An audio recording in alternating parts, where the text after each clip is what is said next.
First of all అందరికీ sorry.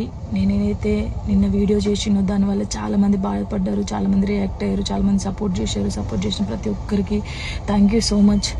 నేను చాలా రోజుల నుంచి అన్నీ చూస్తూ ఉన్నా, నేను ఏది ఎప్పుడు పట్టించుకోలేక, కానీ కొంచెం బాధ అనిపించి డిప్రెషన్లోకి వెళ్ళిపోయాను. ఎక్కడ నా ఫ్యామిలీ బాధపడుతారో నాకు చెప్పలేకుండా అని ఆ సిచ్యువేషన్లో అన్నీ ఆలోచించి డిప్రెషన్లోకి వెళ్ళిపోయినా తప్ప నేను ఎవరికి భయపడేదాన్ని కాదు.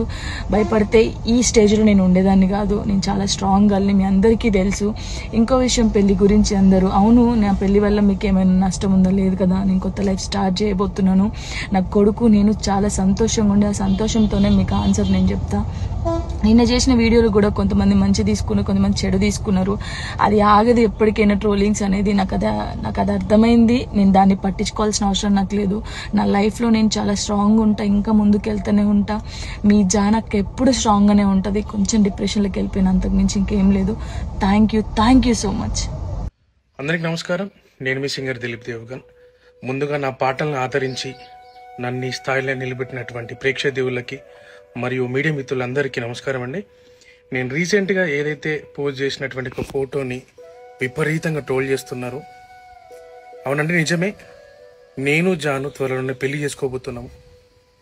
మేము ఇష్టపడ్డాం, కలిసి బతకాలనుకుంటున్నాము. మేము ఎట్లాంటి తప్పు చేయలేదండి. మేము కలిసి బతకాలనుకుంటున్నాం అంతే. అండ్ మా ఇంట్లో ఒప్పుకున్నారు, మేము వాళ్ళ ఇంట్లో ఒప్పుకున్నారు. మేము చాలా ఇష్టపూర్వకంగానే మేము పెళ్లి చేసుకోబోతున్నాము. సో అనేక రకాల ట్రోల్స్, అనేక రకాల మాటలు అంటున్నారు మీడియాలో. అండ్ మేము ఎలాంటి తప్పు చేయలేదు. అండ్ ఇలాంటి విమర్శలు మీరు ఎన్ని చేసినా తట్టుకొని నిలబడడానికి మేము సిద్ధంగా ఉన్నాము. అండ్ మాకెవరైతే సపోర్ట్ చేస్తున్నారో మనస్ఫూర్తిగా థ్యాంక్ యూ సో మచ్.